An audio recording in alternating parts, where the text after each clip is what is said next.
What if the most famous soft drink in the world was never meant to be a drink at all? What if it began as a medicine created by a wounded soldier in a backyard lab? This is the surprising story behind Coca-Cola, a tale of invention, business, failure, and transformation. A story that begins in one pharmacy and reaches every corner of the globe. Before the red cans, the catchy slogans, and the billion-dollar empire, Coca-Cola was just a curious experiment. Sweet, dark, fizzy, and completely unexpected. This is not a business lecture or a history textbook. It's a true story told simply and clearly for anyone curious about how big ideas come to life. So sit back, listen closely, and follow along. Because what's inside a bottle of Coke is more than just a recipe. It's a journey through time. In the spring of 1886, a man named Dr. John Pemberton stood in his backyard laboratory in Atlanta. He was a pharmacist and a former soldier who had fought in the Civil War and returned home with pain and injury. Back then, doctors and chemists experimented with different ingredients to create new formulas. Pemberton was looking for something that could help with headaches, fatigue, and even anxiety. He mixed liquids, powders, and plant extracts into a thick, dark syrup. Among the ingredients were cola nuts, which contained caffeine, and coca leaves, which had a strong effect on energy. Yes, coca leaves are where the name Coca in Coca-Cola would later come from. At that time, small amounts of cocaine were still used in medical treatments. Pemberton didn't think of his drink as a refreshment. He believed he had created a tonic to sell in drugstores as a health remedy. The drink was meant to be taken by spoon, like medicine. It had a strong flavor and a bittersweet taste. One day at Jacob's pharmacy, where Pemberton was testing his new syrup, a soda fountain worker tried something different. He mixed the syrup with carbonated water. When the customer tasted the result, something surprising happened. He smiled. The bubbles had transformed the formula. The soda water had turned it into a refreshing, sweet drink. It was no longer just medicine. It was something enjoyable. More customers started asking for it. The drink was still served at the counter, but its future was already starting to take shape. Pemberton saw this, but he was more of a chemist than a businessman. He continued improving the formula and adjusting the flavors. At that time, a key decision was made, not about the drink, but about the brand. Pemberton's bookkeeper, Frank Robinson, suggested a name, Coca-Cola. Robinson believed names needed to sound good and look good. He also had excellent handwriting. He wrote the name Coca-Cola in his own cursive script. That design would eventually become one of the most recognized logos in history. But in that moment, it was just elegant handwriting on paper, and yet it gave the drink identity. Coca-Cola began selling for 5 cents a glass. Pemberton advertised it as delicious and refreshing. He placed a small ad in the Atlanta Journal to invite customers to try it. Soon, more people were coming to Jacob's pharmacy. They wanted to taste this new fizzy creation. But while the drink was catching attention, Pemberton's health was declining. He was unable to grow the business on his own. To pay for treatment and support his family, he began selling parts of the Coca-Cola rights to others.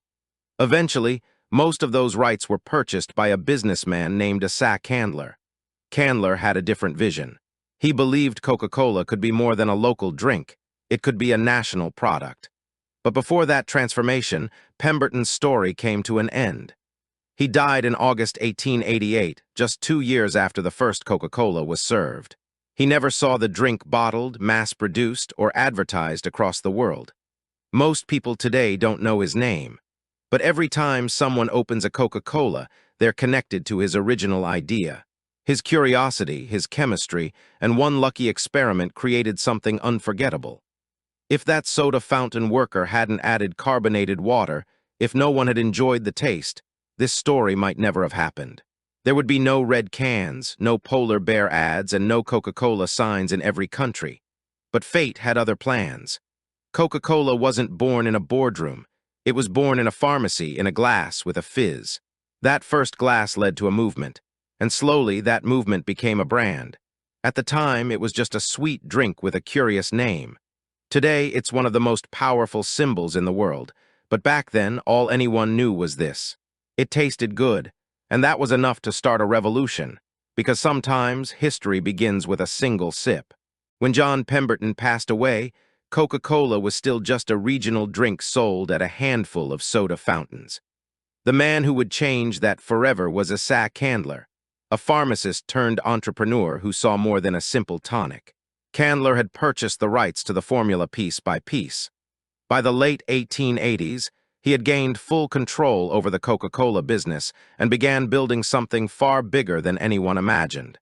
He didn't invent the drink, but he built the company. Candler was determined to take Coca-Cola out of the pharmacy and into the public's everyday life. He believed in aggressive promotion.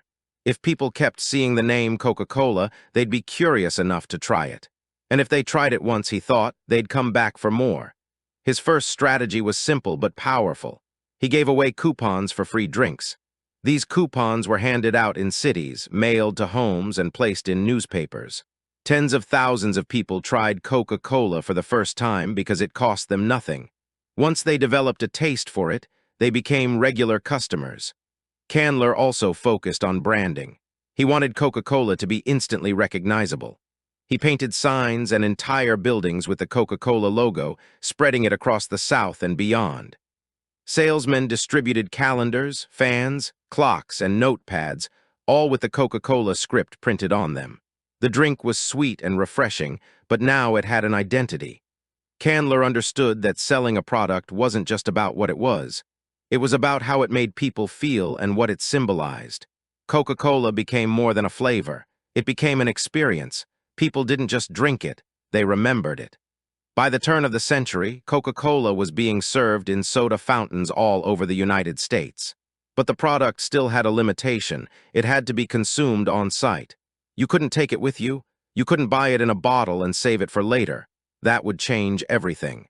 In 1899, two lawyers from Tennessee, Joseph Whitehead and Benjamin Thomas, approached Candler with a bold idea. They wanted the exclusive rights to bottle Coca-Cola and sell it around the country. Candler didn't believe bottling would work. He thought it would be messy and inconsistent. Still, he didn't see much value in it and agreed to sell the bottling rights for just $1. That single deal created the Coca-Cola bottling system, a network of independent bottlers who would help spread the drink nationwide. It also made Coca-Cola portable for the first time.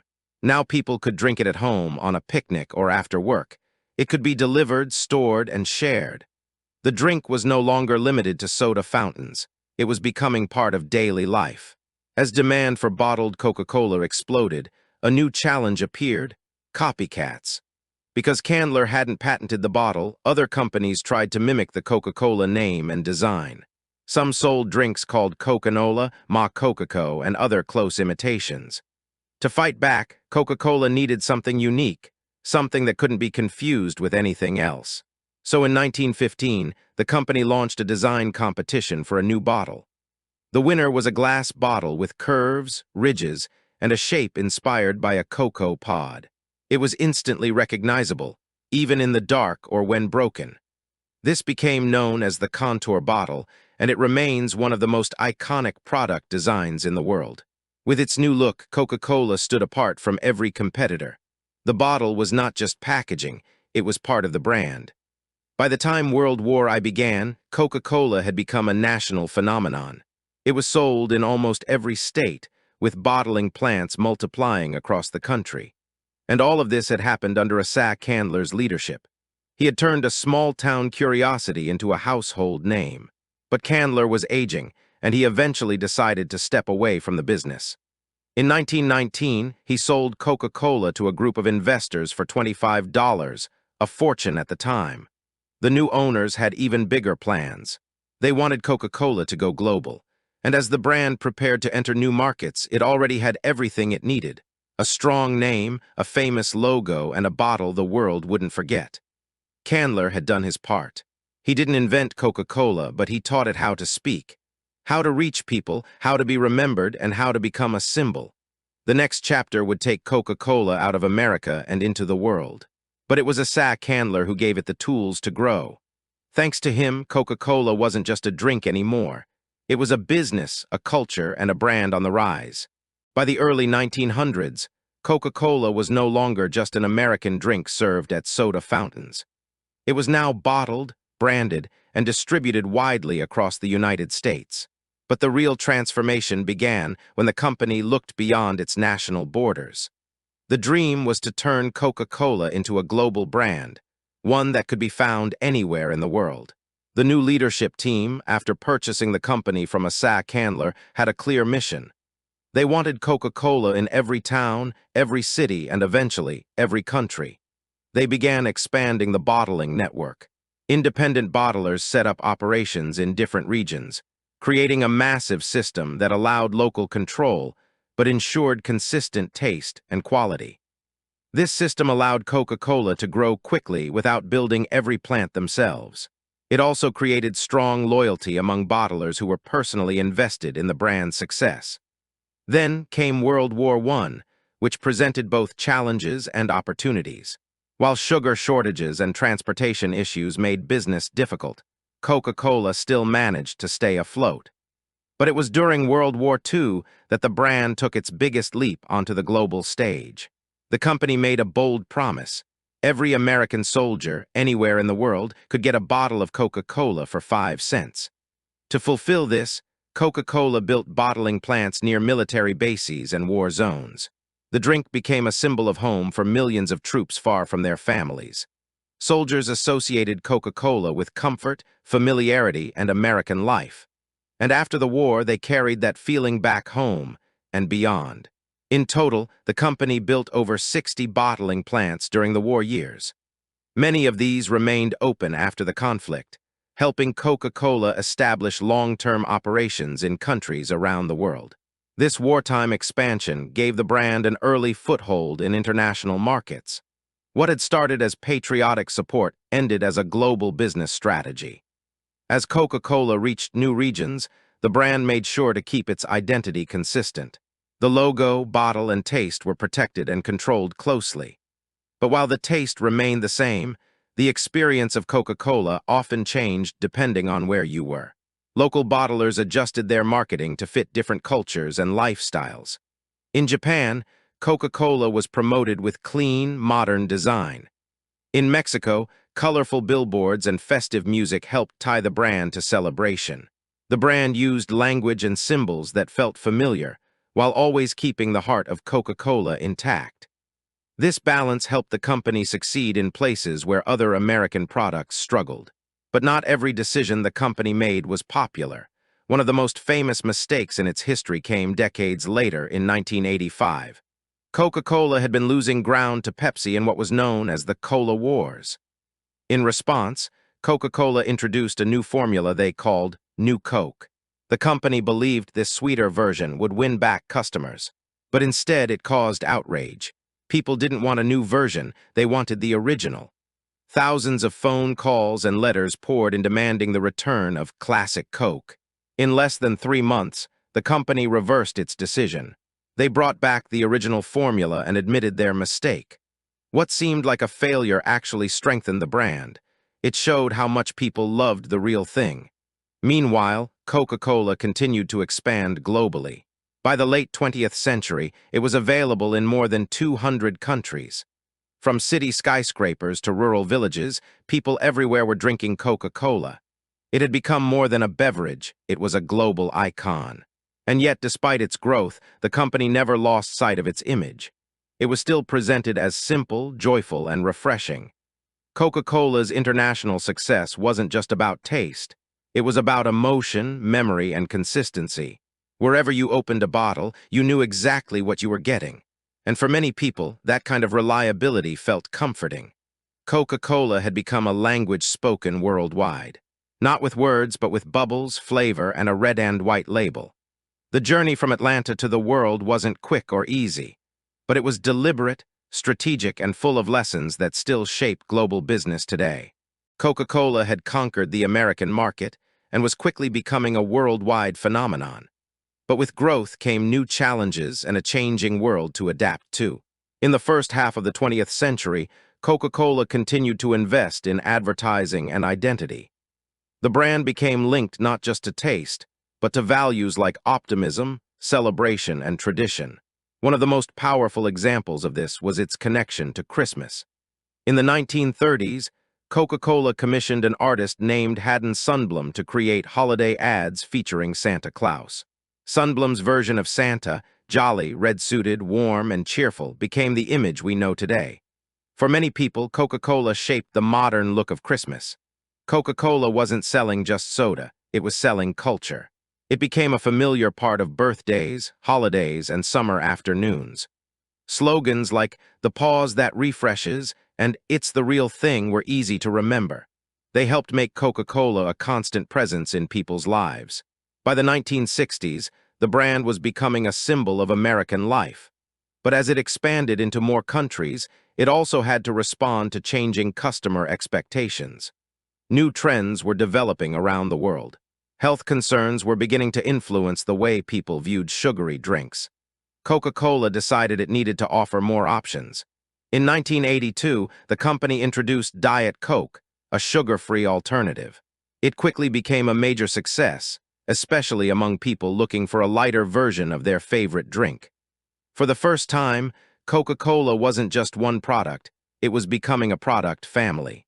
Over time, more varieties appeared, including caffeine-free Coke, Cherry Coke, and Coca-Cola Zero. Each version targeted a slightly different audience.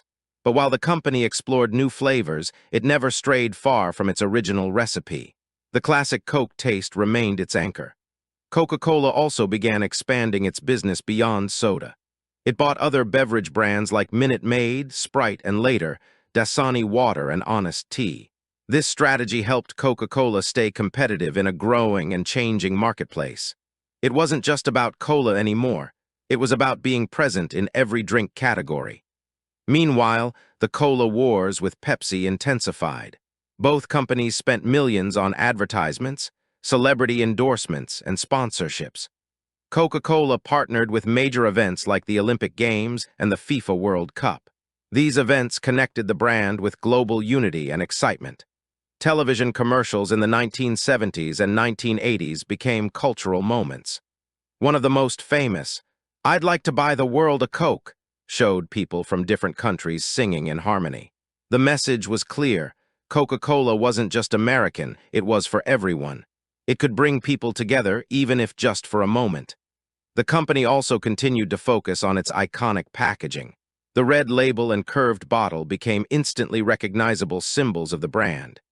Even as cans and plastic bottles became more common, the design elements stayed the same. Coca-Cola knew the power of visual memory. As global demand grew, Coca-Cola faced new pressures. Critics questioned the impact of sugary drinks on public health. Governments began discussing soda taxes. Health advocates pushed for clearer labeling and reduced sugar content. Coca-Cola responded by investing in low and no-sugar options. It also launched marketing campaigns that focused on balance, lifestyle, and choice. But it wasn't just health that forced the company to evolve. Environmental concerns began to rise around packaging waste and plastic use. Coca-Cola introduced recycling initiatives and pledged to create more sustainable bottles. It began experimenting with plant-based plastics and refillable containers. The company also improved transparency about its ingredients and nutrition information. It wanted to stay relevant in a more conscious, informed world. Despite these challenges, Coca-Cola remained incredibly strong. The brand's value continued to grow year after year. It had become more than a product. It was part of people's routines, memories, and traditions. Coca-Cola was no longer just something to drink. It was a brand that had adapted, reinvented, and stayed true to its identity across more than a century. Its ability to balance consistency with change was a major reason for its success. Through good times and difficult times, Coca-Cola remained on shelves, in fridges, and in people's hands around the world. And it showed no signs of slowing down. Coca-Cola's growth through the 20th century had been extraordinary, but the world was continuing to change. The company had to navigate new expectations, shifting habits, and rising competition. One of its biggest long-term challenges was Pepsi. The cola wars between the two brands became a central feature of soft drink marketing. While Coca-Cola had history and tradition, Pepsi focused on youth and modern culture. Their campaigns often featured celebrities and music aimed at younger generations. One famous Pepsi slogan was the choice of a new generation. It tried to position Pepsi as the cooler, trendier alternative. In response, Coca-Cola had to innovate without losing its identity. It launched updated advertising campaigns, focusing on emotion, unity, and authenticity. The goal was to remind people that Coca-Cola wasn't just a trend, it was timeless. It had been part of their childhoods, their memories, and their everyday moments. Still, Pepsi gained ground in some markets. The competition pushed both companies to spend heavily on branding and global expansion. Coca-Cola wasn't just competing for taste, it was competing for cultural meaning. It had to stay relevant in an increasingly crowded beverage industry. By the 1990s and 2000s, Coca-Cola began investing even more in international markets. It entered growing economies and adapted its strategies to local needs.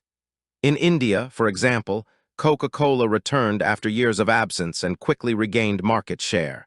In China, the brand focused on affordability and local flavors. Marketing messages were translated, localized, and adjusted to reflect different customs and celebrations. But the red label and classic logo stayed the same. No matter the country, Coca-Cola aimed to be familiar and consistent. This made it one of the most successful global brands in history. It also began embracing digital marketing early. Coca-Cola's online presence allowed it to connect directly with fans and customers. Interactive campaigns, social media challenges, and user-generated content became a big part of its outreach. One major example was the Share a Coke campaign. Bottles and cans were printed with people's names, encouraging customers to find and share their Coke. It became a viral success across dozens of countries. The campaign was clever because it made the product feel personal. At the same time, it spread Coca-Cola's message through millions of photos, tweets, and videos. Coca-Cola also focused on emotional storytelling. Ads often featured families, friends, and ordinary people sharing joyful moments. The drink itself became a symbol of connection. People weren't just buying a beverage, they were buying a feeling. The company continued to expand its product lines.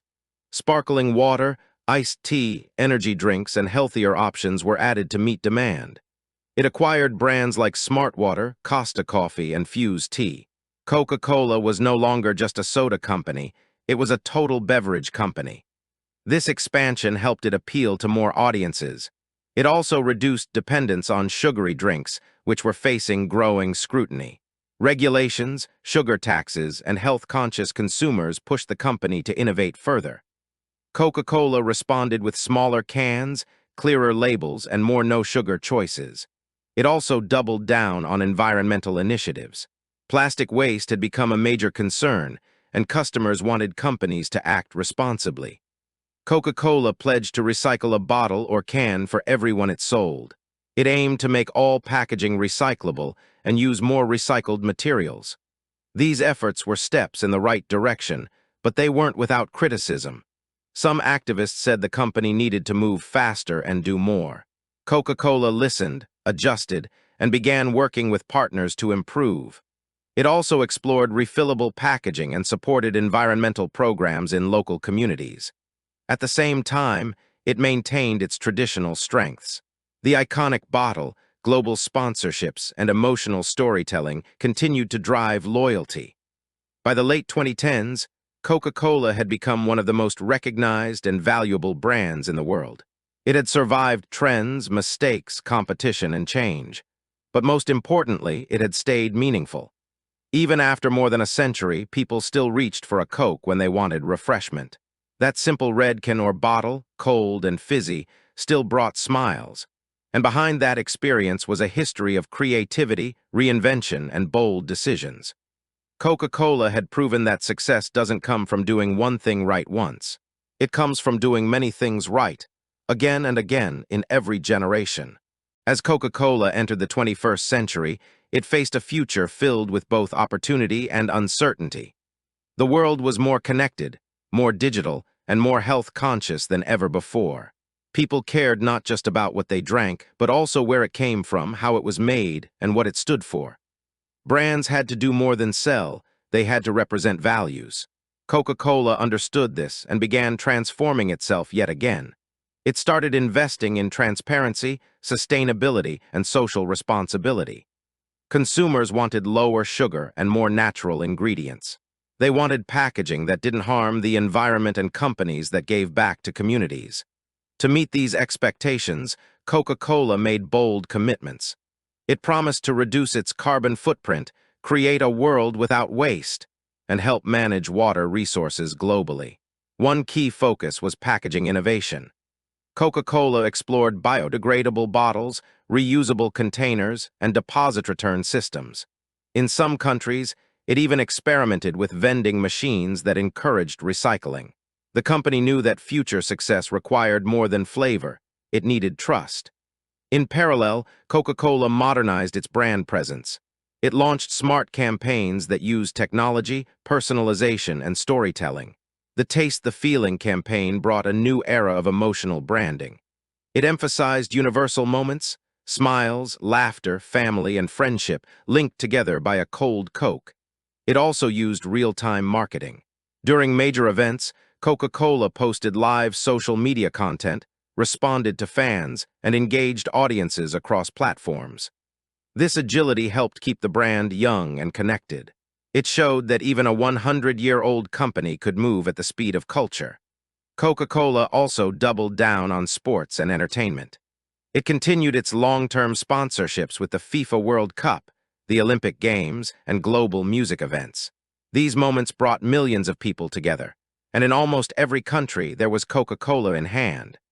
Another big move was its focus on regional flavors.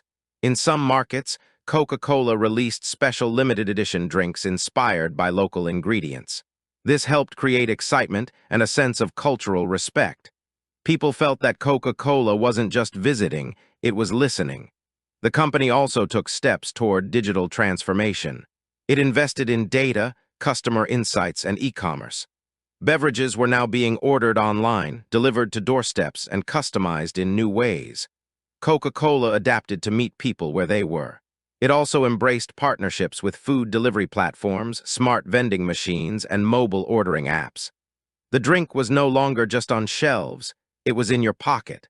Through all these changes, one thing stayed the same. Coca-Cola remained a symbol of refreshment, joy, and moments worth sharing. Whether sipped on a hot afternoon, shared during a celebration, or poured at the dinner table, it kept its emotional connection. That's what made it more than a product. Coca-Cola became part of people's lives, not just because of advertising, but because of consistency, memory, and meaning. It was there in the background of first dates, road trips, movie nights, and everyday pauses. A quiet part of life's soundtrack. By 2025, Coca-Cola was producing hundreds of beverages across dozens of categories. From sparkling water to coffee, from juice to energy drinks, it had something for everyone. But no matter how much it expanded, the heart of the company remained the same. That original recipe, refined over time but never replaced, was still being enjoyed every day. It reminded the world that success doesn't always mean change for the sake of change. Sometimes, it means knowing what to hold on to. Coca-Cola's journey showed that you can start small, grow big, and still stay human. That a good idea shared with the world can last for generations. And that even as tastes evolve and trends fade, the real thing endures.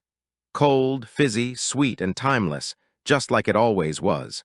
From a single glass at a soda fountain to shelves in over 200 countries, Coca-Cola's journey is one of vision, risk, and reinvention. A story powered by flavor, marketing, and global connection. It's not just a drink, it's a symbol that means something different in every hand it touches. And yet it always feels familiar. Through wars, trends, health movements, and environmental shifts, Coca-Cola has continued to evolve. But it has never forgotten where it came from. Behind every bottle is more than bubbles and sugar. There is creativity, resilience, and a deep understanding of what people want to feel. Thank you for listening to this story. If it inspired you or taught you something new, leave a comment and let us know. What brand or invention would you like to hear about next? Subscribe, stay curious, and never stop learning through stories.